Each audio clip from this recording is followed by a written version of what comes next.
Crediamo che le risorse, quindi l'avanzo di bilancio, dovrebbe essere speso per aiutare le famiglie, le imprese e le attività in difficoltà, e i fondi del PNRR dovrebbero servire per altre finalità. Pensiamo alla gestione di Porto Marghera, completamente abbandonata in questi anni.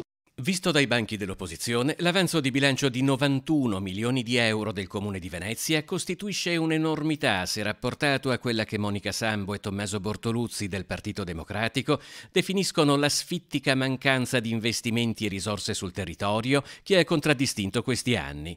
Ma ancora di più lascia perplessi il progetto per cui l'amministrazione comunale intende spendere soldi in un periodo di forti difficoltà. Sono circa 200 milioni di euro che il Comune si accolla per la realizzazione del palazzetto e dello stadio. Vuol dire questo circa 1.500 euro a famiglia veneziana, in una situazione dove le famiglie non arrivano a fine mese, c'è una situazione di precarietà e di difficoltà economica. Questi soldi potevano essere utilizzati sicuramente per un altro tipo di azioni. Il Partito Democratico ricorda come durante commissioni e consigli comunali l'assessore al bilancio Zuin avesse paventato l'imminente fallimento delle società partecipate a CTV, musei civici e casinò, ed ora invece il Comune ipotechi risorse future per un progetto che potrebbe lievitare nelle spese, dato il continuo aumento delle materie prime e, vista l'inflazione attuale, costare al Comune un salasso in tassi di interesse.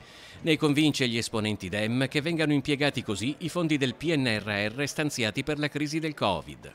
Altri 50 milioni di euro di fondi PNRR, sempre per il palazzetto e lo stadio.